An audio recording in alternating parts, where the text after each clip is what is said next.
manhunt tonight for the person who killed the two men. Byron Scott is standing by live now in West Philadelphia with the latest. Byron.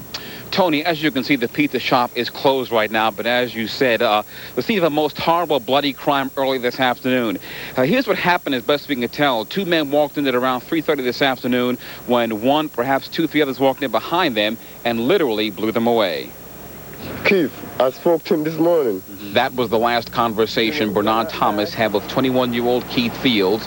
Fields was one of two young men gunned down at a pizza shop this afternoon at the corner of 60th and Cedar Avenue.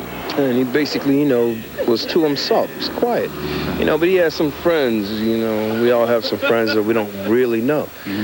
And from what I hear, he was with one of them when these guys came up to exact some revenge on the other dude. Fields identified that person by the name Rock. The 19-year-old was taken to the hospital of the University of Pennsylvania and pronounced dead. Something has to be done about the violence. Joe Johnson, who knew Fields, saw the police activity and went to check it out. He was laying there. You can see he got shot right behind the ear. Police say 3 shots were fired and whoever did it made a quick getaway.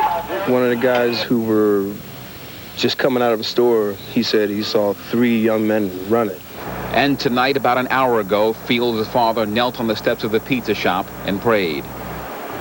Now, police have said very little about this crime. We do know that 2 people have been murdered. We don't know how many people are responsible for it, though. So far, no suspects, no motive, and the manhunt continues for whoever committed this crime. Live in West Philadelphia, I'm Byron Scott. Tony. Thank you very much, Byron. It was an incredibly close call today for a plumber who nearly died at a job site. Miraculously, George Lindsay was able to walk away from the trench he was trapped in for more than 2 hours. He and a crew had been working on pipes in the 1800 block of Wakeling Street in Frankfort when the trench they dug collapsed. Lindsay is in stable condition tonight at Hahnemann Hospital. Matthew Russell, the father charged with killing his infant daughter, was allowed to view her body today. Police took Russell to the Lechner Funeral Home this morning. He stayed just 15 minutes before going back to prison. Family and friends gathered to say goodbye to little Allie tonight. Her mother says there were no signs Matthew Russell might hurt his daughter. Matthew was always a good and a loving father. He cared about Allie very much. He wrote letters about her to me. We made plans for her future. I never saw it coming. No one did. Russell was arrested Thursday night.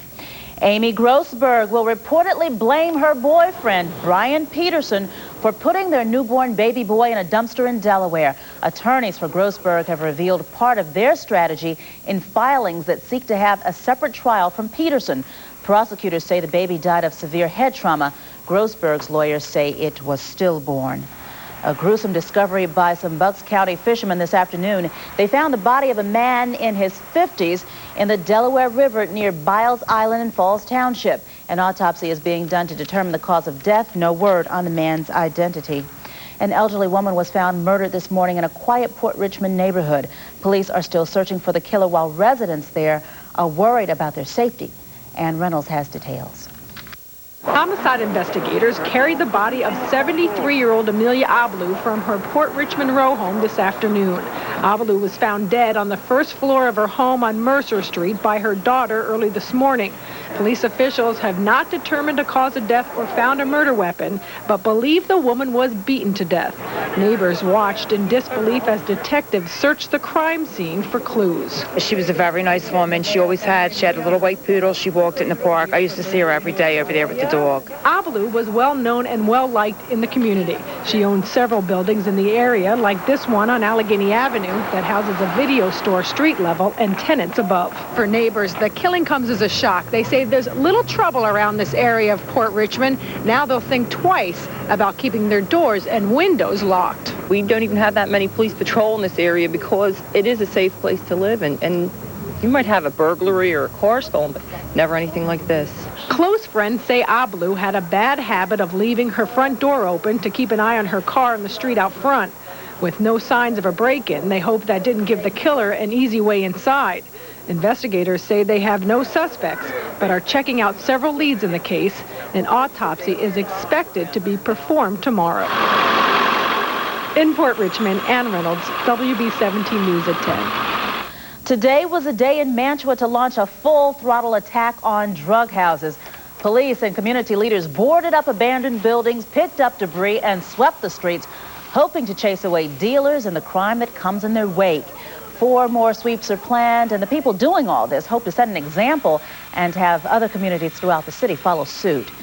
Despite the protest of local history buffs, a weathered 234-year-old barn in Northampton County came tumbling down today. The 50-foot-high Heller barn was deemed a safety hazard when its center wall collapsed after heavy rains last week.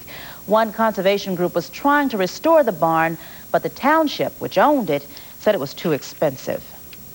Members of the 177th Fighter Wing Division of the New Jersey Air National Guard are usually the pilots who fly into combat or chase spy planes. But as Fran Viola reports, last night they were called up for a unique mission. And they told us we had an unknown target on our nose at about 95 miles, which would put the target out in this area. Lieutenant Colonel Mo Eldridge describes the rescue mission performed by he and fellow pilot Tom Bartell of the 177th Fighter Wing of the state's Air National Guard. The 2 pilots took off in their F-16s at 12:45 a.m. after the lost plane was picked up on radar. From what we understand, the alternator on his aircraft failed, which created an electrical failure. So again, he didn't have radio contact, he didn't have navigational equipment on board. That makes it difficult to fly an aircraft. The stranded pilot, identified as Tom Cleary, was flying this Piper Aztec from Rochester, New York. He was supposed to land at Teterboro in North Jersey, but overshot it, eventually ending up 95 miles out in the ocean off Atlantic City, heading southeast and away from land. Flying F-16s like these, the pilots flew out to meet the plane. They had to use the jet's afterburners to get the pilot's attention and lead him back, eventually steering him to a safe touchdown on land. In the past, when the F-16s took off from this runway, it was to intercept drug smuggling aircraft or escort Russian bombers out of American airspace. This is the first time in nearly 2 decades that the 177th has had to perform a rescue mission like this. And obviously it feels good that, you know, to get the guy on the ground. He was thankful, and we're glad that he's, you know, that he made it okay. In Atlantic City, Fran Viola, WB17 News at 10.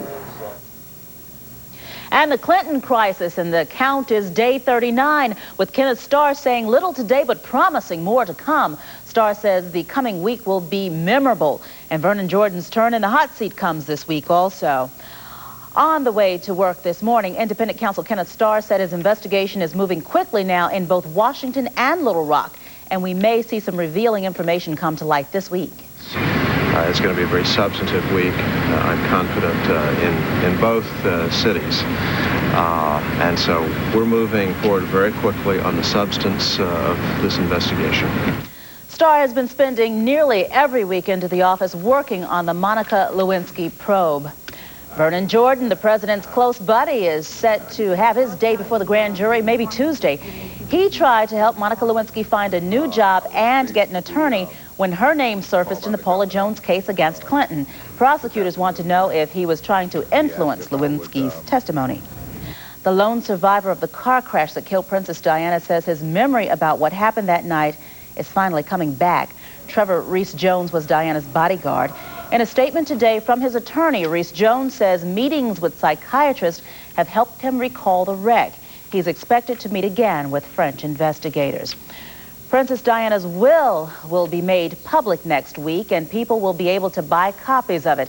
Diana's estate is said to be worth about $34 million, with 3/4 of the money split between her 2 sons and the rest divided between her former butler and 17 godchildren. More to come on WB17 News at 10. A new report says we're killing ourselves with medicine, and they're cutting the rug for a good cause in Gloucester County. Craig. Well, it's raining out there. Will it hold through tomorrow? Coming up, Weber with the weather on the WB. Big O. Well, Flyers junkies, you finally got your fix. The Fly Guys back on the ice for the first time in 3 weeks against those dreaded Rangers. Highlights coming up in sports. Those stories, plus why the president wants parents to read more, when WB17 News at 10 continues. You have a telephone number, a credit card number,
Weather Scope. It has been a stormy day in Florida, and tonight a large part of the state is under a tornado watch. Good evening, I'm Kristina Abernathy. The northern plains, people are dealing with 10-foot snow drifts, and it's another wet night in the northeast. We'll have all the details on that in just a few minutes, but first let's go to Sharon Resulton in the Forecast Center for the latest on the severe weather in Florida. Sharon?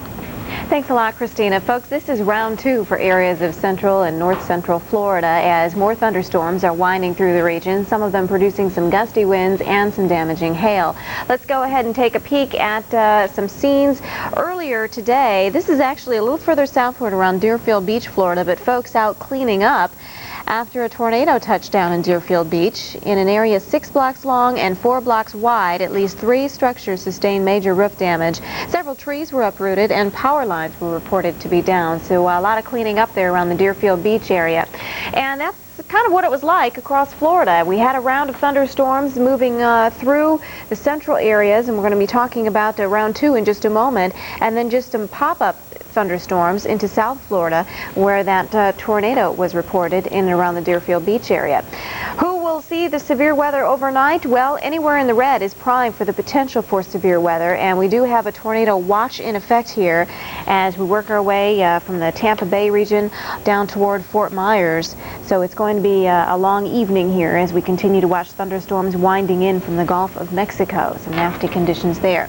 Joining me live now is senior meteorologist Colin Marquis, and you've been watching the situation. A lot of ingredients coming together tonight to produce some fairly good-sized hail and some damaging winds. Right, and we still have some cells offshore, Sharon, that are ready to come on shore in some of the same areas again, Pasco County. Also now some storms developing in the Tampa Bay area. Okay, let's show folks why everything's kind of moving along the same line as we look at the current surface map. Okay, we have this front, and it's not going anywhere. It's stalled out for the time being because we have a jet stream disturbance over the central Gulf eventually going to lift northward. As it's moving through the area, it's stationary. Once it bypasses and heads off to the north, it's going to give the front a kick in the pants, so to speak, and then it's going to start heading southward. But for the next several hours, it's staying stationary. The thunderstorms are just training, we call it. That just means moving over the same area again and again, and that's going to remain the same, let's say, for the next 2 or 3 hours. Okay, as we take a quick peek at the lightning here and evidence of more thunderstorm activity out there in the Gulf of Mexico, as you mentioned, that's all the cloud-to-ground lightning, so some very active storms out there. Right, beyond our radar vantage point here, but certainly, I'd say about 150, 200 miles out offshore, we still have active lightning strikes and therefore the possibility of strong thunderstorms. So for the next several hours, we'll track these storms. Okay. Did want to point out up and around the Savannah area too, Chatham, Georgia, severe thunderstorm warning in effect. So parts of the southeast here, it's a very juicy atmosphere. Dew points are quite high, and we are seeing some severe storms popping up. There's a nice view of some of these thunderstorms. You can kind of see what's coming down the pike. This is the original cell that we've been tracking across the peninsula, now heading toward the northern suburbs of Orlando, on toward Altamont Springs and Winter Park. There now and heading eastward over the next half hour. Here's the second cell heading through central part of Pasco and Hernando counties. And then there's this activity that I mentioned before, just starting to develop over Tampa Bay, and a cluster further offshore, which looks like it's going to be heading toward Tampa Bay to sort of reinvigorate and add to the thunderstorms that are ongoing now over the Bay Area. Those will probably come on shore in, I'd say, about a half an hour or so. Okay, so threat with these thunderstorms, again, the potential for tornadoes, but what we've seen so far, damaging winds, fairly large hail. That's right. Okay, thanks a lot, Carla Marquis, and he'll be checking back with us in another half hour. Do want to remind you, if you're away from your television set, that you can indeed get more information if you get online service at weather.com. I'm going to toss it back to the studio now with Kristina. Thanks, Sharon. Winter is back with a vengeance in the northern plains tonight with blizzard conditions and bitterly cold temperatures, and we also have a bit of wet weather to talk about in the northeast and the northwest. Let's take a look at it, and here we go. We've got that rain in the northeast with this area of low pressure here. We've got some soggy conditions that have moved into the northwest, and then this area of low pressure here over the upper Midwest, and with that You've got snow and blowing snow and blizzard conditions for some areas. And we've got winds gusting here through the Dakotas and Nebraska, 20, 30, 40, even over 50 miles per hour at times near Rapid City. And you can see the snow here. We've got blowing and drifting snow. And again, that is not a good combination. So if you can, just don't even get out in this messy weather. Not a good time to be traveling tonight. On towards the east, not snow, but rain and even some thunderstorms now moving through Ohio. We're just sort of seeing bands of rain and embedded storms moving through the area. Cleveland, you've had some storminess here. And as we head on towards the north and east, rain as well around Hartford and Boston, over towards New York City and Albany. Look out, some of that is headed your way, also back around Buffalo. To the west we go. You're getting some rain too here, but just in the northwestern U.S., at least right now, around Portland and Seattle. Also getting some snow here for the Cascades, the higher elevations here. We've got some wet weather around Portland and up towards Seattle. You can see that rain here over towards the Dalles as well. A girl allegedly killed by her own father is laid to rest. And tonight, the baby's mother